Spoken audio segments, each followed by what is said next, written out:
ano ang magsita, dili man nila kaya mahalon o respeto si Virgin Maria. Salamat bro, God bless yan bro. Napakagandang tanong, napaka-informative na tanong. Bakit? Ito, dahil ang mga protestante ay instrumento ng diablo. Masakit, no? Parang judgmental. Pero, yan ay malinaw na ipinahayag sa banal na kasulatan. Simali ka na, bakit hindi mahalin o kanilang inuusig pa ang mahal na Birhen Maria? Kasi ang mga protestante ay instrumento ng diablo. At yan ang ipinahayag sa first gospel. Tinatawag yan na proto-evangelium. So, sa proto-evangelium, malinaw na ipinahayag yan, bro. Bakit hindi magawang mahalin ng mga sekta ang mahal na Birhen Maria? Kasi misahin ang Genesis 3:15. Proto-evangelium. First Gospel. Ang Genesis 3:15, mga kapatid, ay kinilala sa Christian religion na First Gospel. Ito. Genesis 3:15. Himon kong magdinom tanay, ikaw o ang babae. Mahimong kaaway ang tao o ang bitin. O mahimong kaaway ang imong kaliwat o ang iyang kaliwat. Dugmokon niya ang imong ulo o paakon mo sa ang iyang tikon. Ito mga kapatid, ang dahilan bakit hindi kayo mahalin sa mga protestante ang ating mahal na Birhen Maria. Sino ang sinasabi nito na ikaw o ang mahimon kung magdinom tanay ikaw o ang babae? Ang sinasabi ikaw yung patungkol sa nali sa katotohanan na ipinahayag na bitin. Sino yung babae? Yan ang ating mahal na Birhen Maria. Dahil ang tinatawag itong proto-evangelium. So, lumukon sa kaliwat sa babae ang ulo ng bitin. Sino ba yung kaliwat sa babae na pusa? Ano sa ulo ng bitin? Ating basahin na siya ang ating Panginoon Diyos. Ating basahin ng Hebrew 2:14. Ito ang sinabi. Hebrew 2:14. Sanglil ang mga anak ng ambit man sa unod o dugo sa mga ginikanan, si Jesus usab na himong sama kanila aron paglaglag sa yawa na may gahom sa pagpatay. Ito ang paglilinaw sa Genesis 3:15. Na ang kaliwat ng mahal na Birhen Maria ay walang iba kundi ang ating Panginoong Hesus na mulaglag sa yawa na sinabi sa Genesis, dugmokon mo ang iyang ulo. So yan bro.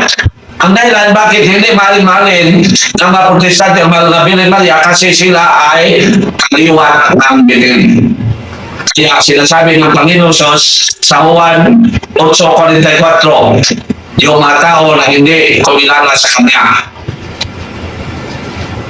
na sila ay anak ng diablo. Kasi sinasabi na Juan 8:44. Mga anak mo sa inyong amahan ng mga yawa. O buot ka mo, musunod sa mga tinguha sa inyong amahan, mamumuno siya sukat pa sa sinugdan. Wala gayon siya mo dapig sa kamaturan, kaya wala man kaniyang kamaturan. Kung mamakat siya, nagsunod lamang siya sa iyang kinaiya, kay baka kunan siya og amahan sa tanang baka. Mga anak ka mo sa inyong amahan nga mo ang yawa. Sino sila? Yung sinasabi doon sa Genesis 3:15. Sila, yun mga kapatid. So, muna bro, no? Bro Harrison, na hindi nila kaya mahalin ang mahal na Birhen Maria kasi ipinayag na sa mga sulatan na mga protestante ay kaliwat sa bitin. Tayo ang kaliwat ng babae. sa pamagitan ng kanyang anak na walang iba kundi ang ating Panginoon. So yan no, ang sagot, bakit hindi kaya maalin sa mga protestante ang ating Malabirin Maria? Kasi malinaw yan ipinayag at yan ay mangyari hanggang sa katapusan. Yung kaliwat ng bitin ay hindi ay palaging kaaway sa kaliwat ng mamamiri. Yan, so dyan, so kawawa sila, no? Kawawa sila kasi ipinayag na sila ay mga kaliwat sa bitin. Bro, ang sa daw mabasa sa Biblia na unang Papa si San Pedro, lamat kayo, goodness. Very good question, bro, no? Very good question. Very informative question. Mga kapatid, si San Pedro ay Santo Papa sa simbahan na itinayo ng Panginoong Hesus dahil siya ang unang Pangulo. Pero ang salitang Papa ay hindi pa opisyal na ipinayag ng simbahan tuwing sila ay inuusig pa. Kasi ang mga Christian, mga kapatid, ay inuusig sila for more or less 300 years.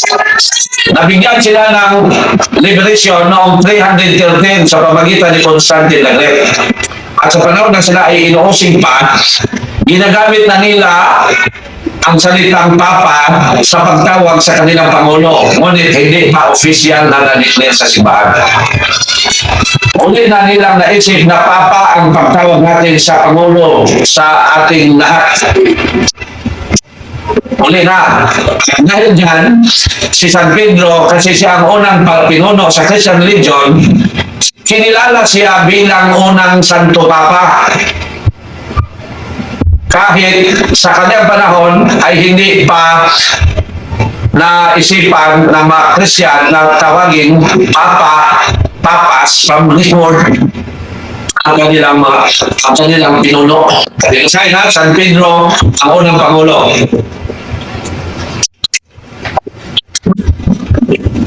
Sa Juan 21:15 hanggang 17, malinaw na ipinayag dito nang ang Panginoon Hesus ay bumalik sa kanyang kaharian, inihabilin niya kang San Pedro ang pag-aruga sa kanyang sangkatauhan.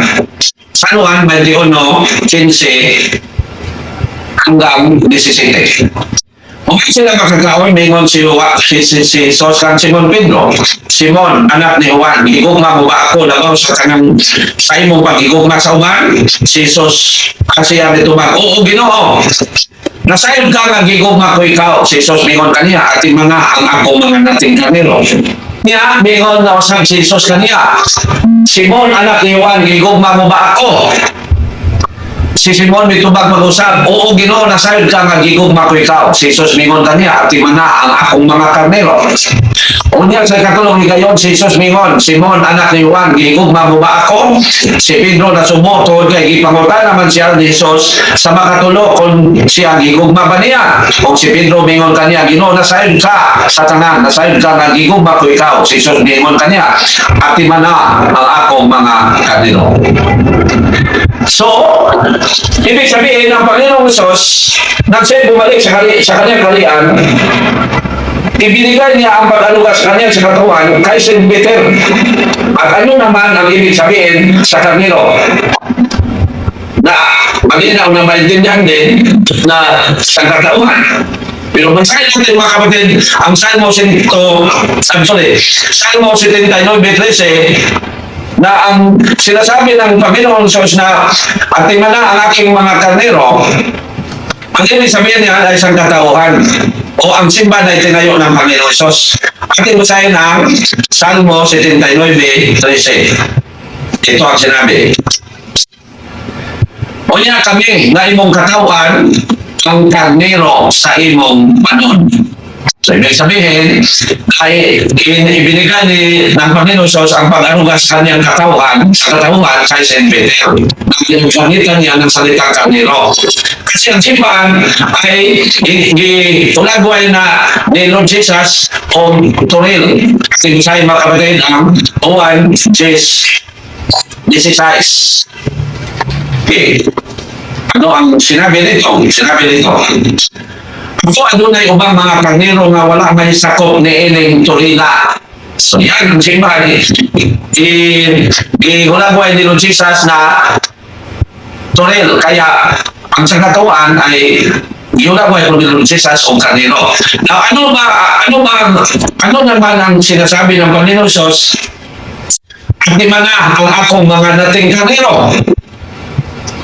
Kasi ang ibig sabihin niya mga kapatid, yung bago pang naakit bilang Kristiyan.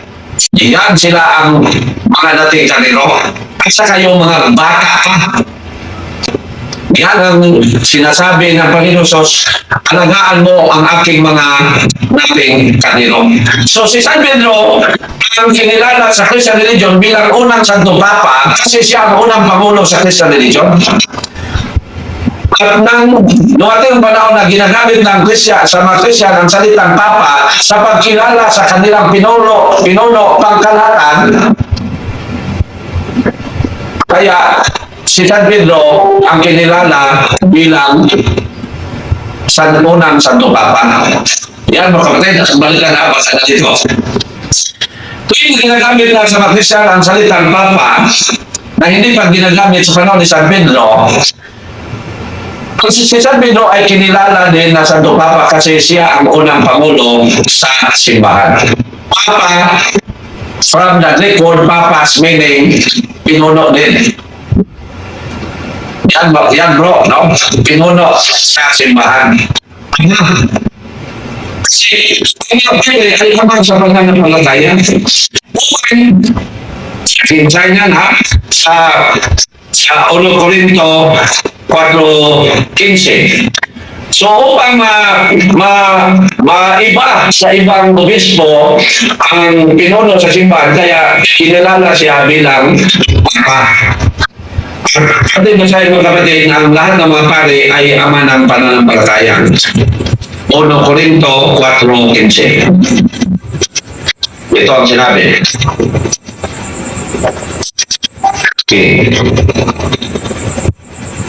Kaya bisan pa kung doon nga kamoy jismil ka mga matutudlo diya kang Kristo o sa lamang ang inyong amahan. Kita literal A. Yan God. Kaya sa inyong kinabuhi diya kang Kristo, nahimo ako nga inyong amahan. Small literal A.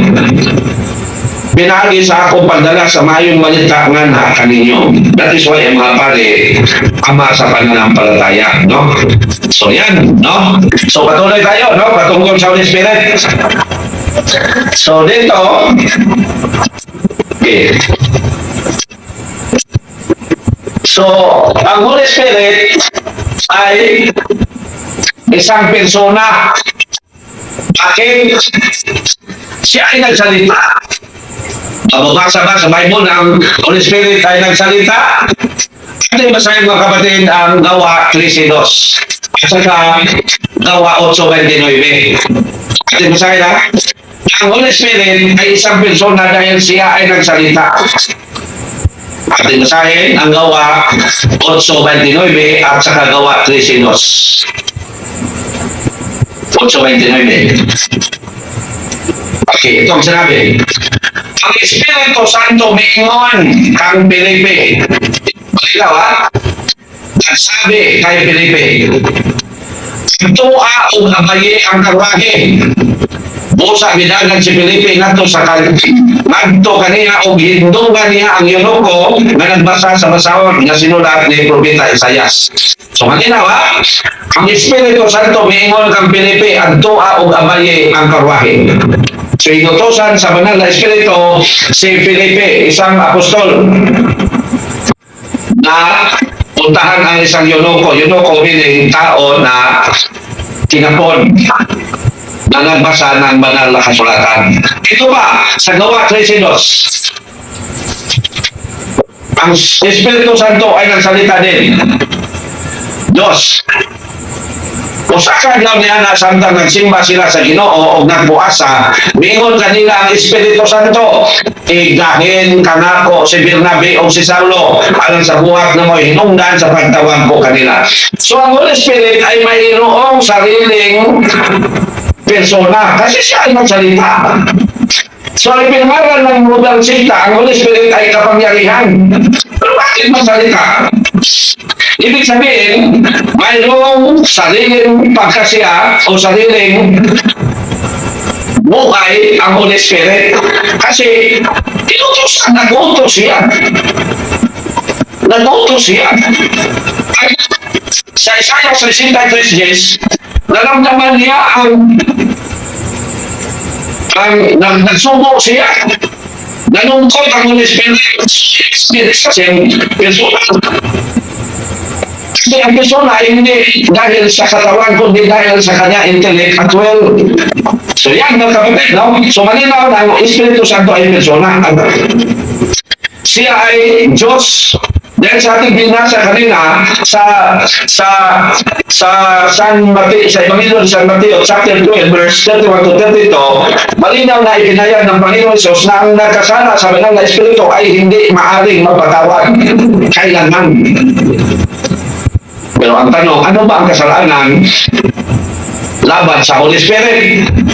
Atin basahin mga kapatid. Pero bago yan, basahin mo pa akin. Ako na lang basahin, ha? Na ang kasalanan laban sa Holy Spirit, yung direkta na mapanglapasangan sa Diyos. Yung magsasabi, kana si Jesus, huwag kwenta na. Huwagin kayo na sa iluan. Kaya magsasabi na wala rin gawa na. Yung Jesus niyo pinako sa cross, yung nagsasabi na Diyos na, ginagsan sa cross, bugagin siya. Ano, wala ka magawanan na maglapasangan sa Diyos. Pati na tayo na. San Marcos 3:19, 27 hanggang 29.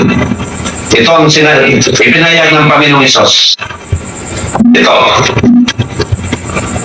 Wala'y makasunod sa 28 hanggang 30, hindi 27, ha? Timanin ninyo kini, mapasaylo ang mga tao sa tanang nilang mga sala o sa tanang daotan nilang sulti. Apan ang tao nga nagsulti daotan matok sa Espiritu Santo, dili gayon mapasaylo karon o bisan kanusa. Kay dili gayon mapasaylo, kay nakabuhat man siya sala nga dili gayon mapapas.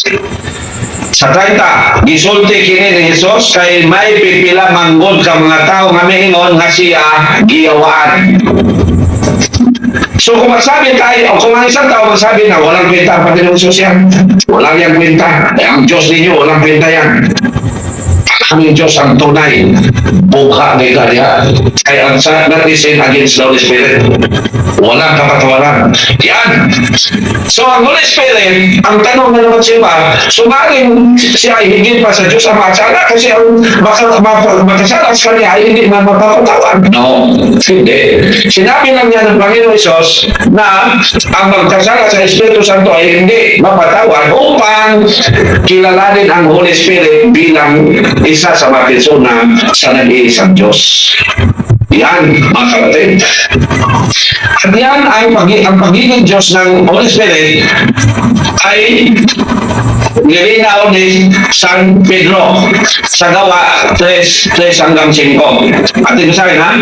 Ang sumulat sa Gawa ng mga Apostoles ay si San Lucas. Pero bakit sinasabi ko nilinaw ni San Pedro?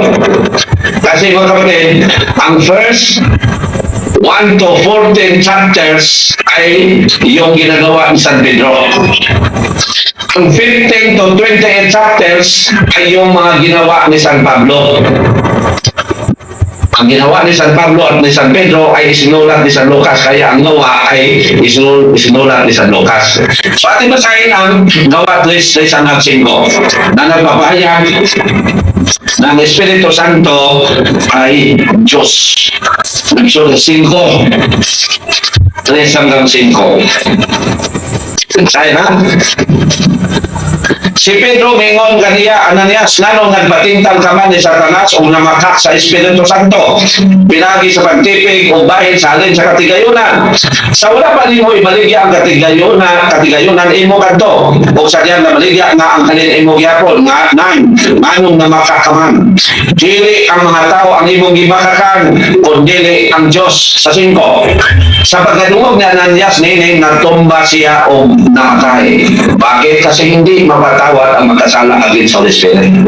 So dito malinaw na ipinahayag na ang Holy Spirit ay Diyos. Kasi sinasabi dito, hindi ang tao ang inyong pinagsinungalingan, kundi ang Spirit, ang Diyos, kundi ang Diyos. Sa simulan, ang ginagamit ang Holy Spirit, ngunit sa dulo, ang ginagamit ang Diyos. Ibig sabihin, ang Holy Spirit ay Diyos. Malinaw. At dahil ang Holy Spirit ay Diyos, siya ay Panginoon. Yan ang natin babasahin. Kasi ang Panginoon ay Diyos, ang Diyos ay Panginoon. Balikan natin mga kapatid, ang 2 Corinto 3:17, no? Ang Ginoo niining pahayaga mao ang Espiritu. Ug hain gani ang Espiritu sa Ginoo ana ay kagawasan. 18. Busa kitang tanan dili tinaptapan ng naong mularawan sama sa salamin sa himaya sa Ginoo ug ang maong himaya nga nagikan sa Ginoo mao ang Espiritu. Aking balikan ha. O ang maong himaya nagikan sa Ginoo nga mao ang Espiritu. Mag-usap ka nato ngadto sa iyang dagway sa labi pang dako nga himaya. Ang Ginoo o ang maong himaya nagikan sa Ginoo nga mao ang Espiritu. So malinaw na ang Espiritu Ginoo. So ang tanong na naman ngayon, malinaw na ipinayag sa banal na kasulatan na ang Ama ay Diyos. Malinaw na ipinayag sa banal na kasulatan na ang Anak ay Diyos. Malinaw din ipinayag sa banal na kasulatan na ang Espiritu ay Diyos. Yan ay pinangaral sa unang naging Kristiyano, walang iba kundi ang mga apostoles. Ang tanong, ilan ba ang kanilang Diyos? Sila naniniwala na mayroong Diyos Ama. Sila naniniwala na may Diyos Anak. Sila naniniwala na may Diyos Espiritu Santo. Ngunit ang tanong, ilan ba ang kanilang Diyos? Tatlo ba o isa? Ating basahin mga kapatid na isa lang ang kanilang Diyos. Galatia 3:20. Upang maintindihan, no? Upang malinaw na maintindihan. Pero mayroon akong aklat, no? Doon yung mga sinasabi ko, yung kinalakay ko ngayon, nandyan sa aking katinawan. So dito, malinaw na mayroon lang isang Diyos ang mga Kristiyan. Galatia 3:20. Apan gikinahanglan lamang ang tigpatiliwala kung may duha ka tao. Apan ang Diyos o sara. So paano natin maintindihan ang sinasabi sa banal na kasulatan? O paano ipinangalan ng simbahan ang nakasulat sa banal na kasulatan? Na malinaw man ipinayag na may Diyos Ama, may Diyos Anak at may Diyos Espiritu Santo. At sinasabi na iisa lang ang Diyos. Mga kapatid, noong 170, ipinahayag sa simbahan sa pamagitan ni Saint Theophilus of Antioch ang unang gumagamit sa salitang Trinity. Kasi nang kanilang ina-analyze ang mayroong Diyos Ama, mayroong Diyos Anak, mayroong Diyos Espiritu Santo. Ngunit may iisa lang Diyos, kaya silang tatlo ay mga persona sa nag-iisang Diyos. Ang tanong na naman, ipinahayag na ang Ama ay Panginoon. Malinaw yan, no? Sa Lucas 10:21. Ipinahayag din na ang Anak ay Panginoon. Sa Sanuan 13:13 at sa Kagawa 10:26 at marami pa. Dalawa lang ang aking binanggit. At malinaw din na ang Espiritu Santo ay Panginoon. 2 Corinto 27, no? 28 hanggang 30. Ang tanong, ilan ba ang Panginoon sa mga apostoles na nagsasabi na ang Ama ay Panginoon, ang Anak ay Panginoon, at ang Espiritu Santo ay Panginoon? Ilan ba ang kanilang Panginoon? Ang sagot, isa. Ating sa mga kapatid ang Efeso 4:5. Efeso 4:5. Ito ang sinabi. May usa lamang ka Ginoo, usa ka pagtuo, o usa ka bunyan.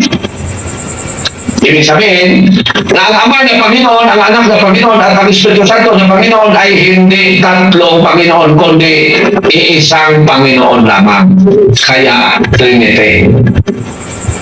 So, ang Holy Trinity, mga kapatid, ay tatlong persona sa nag-iisang Diyos. Ibig sabihin, kung walang Diyos Ama, walang Diyos. Kung walang Diyos na Anak, walang Diyos. Kung wala ang Holy Spirit, walang Diyos. Kasi sila ang nag-iisang Diyos na tatlong persona. At yan ang binigyan ng anunci sa simbahan sa triangle. Na ang triangle ay may tatlong mga angles. Walang triangle kung dalawang angle lamang. So, ang angle A, angle B at C ay isang triangle. Ibig sabihin, kung kunin ang angle A, walang triangle. Kung kunin ang angle B, walang triangle. Kung kunin, tanggalin ang angle C, walang triangle. Kasi ang nag-iisang triangle, composed of three angles. Yan mga kapatid. Tulad ng pamilya. Ang pamilya may asawa, yung asawang lalaki, asawang babae, at anak. Dahil sila ay isa lang pamilya, isa lang ang apelido, ang kanilang dinadala. So yan ang pagtungkol sa Holy Trinity. Pinalo Isamos Junior. Unsak na isilot anang sigig mugal-mugal bro nga ang panty daw ni Santa Maria kay limig daw o gisimba sa Katoliko. Niya, pwedeng katawan niya labaw pa sila ni Cesar Miano. Doon kayo ng tawanan na pinakaluluoy na. Impirno mo siya. Dapat, no? Natuong siguro siya. Natuong yun siguro siya. Ordinaryo na si Santa Maria. Ordinaryo lang si Santa Maria. Grabe silot ng tawanan na. Grabe yun ng tawanan. Bugal-bugal, inahan ni Lord Jesus, bugal-bugalan, libogin ang otok ng tawanan. Inahan ni Lord Jesus, bugal-bugalan ang tawanan. So may diferensya sa utok na siya. Doon na siya diferensya sa ulo. Doon na diferensya sa ulo. Christian, salamat bro sa pag-share bro. So wala ang patungkol sa Holy Trinity, no?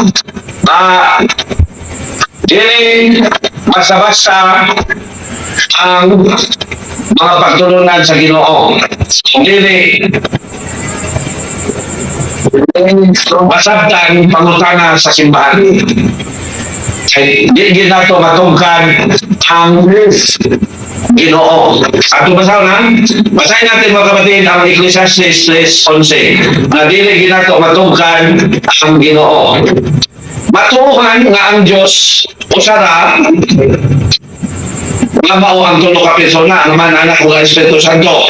Pero ngano ngayon anak sila makakayo na lang ta dahil ta katungkat ngayon angel ka sa daon sa Ginoo. Di nato sila di nato matungkat ang Diyos. Yun din ha Ecclesiastes 3:11. Nagtagal sa gustong panahon alang sa tanang butang. Kiyatagan kita niya kaikan pagsusi sa metamo sa umabot na panahon. Apan wala niya kita hatagig katagbawan sa pagsabot sa hingpit sa iyang gibuhat. Wala lang soon. Isayas 55. Atin basahin din, no? Isayas 55. 8. Kung hindi ko nakalimot, Isaiah 55, sorry, 8 hanggang 9. Ako muna-una, di nagsama sa inyo muna-una. Di ang ako mga laraw, sama sa inyo mga laraw. Lagi mo ng Ginoo, kay mo na ang kalangitan, habog kay sa iyo ang akong mga laraw, habog kay sa inyong mga laraw. O ang ako muna-una, kay sa inyong unang paulog. Hindi na tumatungkan ng Ginoo ng Isos.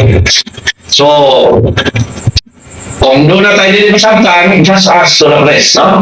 Kaya dito magkita sa mga panik mga utana. Basa yung Biblia.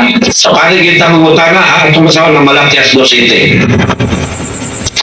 Sa panik kita mga utana. Kaya ang mga safety, ibanta sa mga pare, walang makatubag punta sa mga pangutana na mga simple na mga pangutana, no? Tingnan din eh. katunanan sa mga pari ang pagtudos matuon nga kaalam may tungod sa Dios kinahanglan adto kanila katawan mapatisayon bahin sa akong kabubuton kay sila mahuman ang mga sinugo sa Ginoo nga labing gamhanan. So, pari ita mo ka.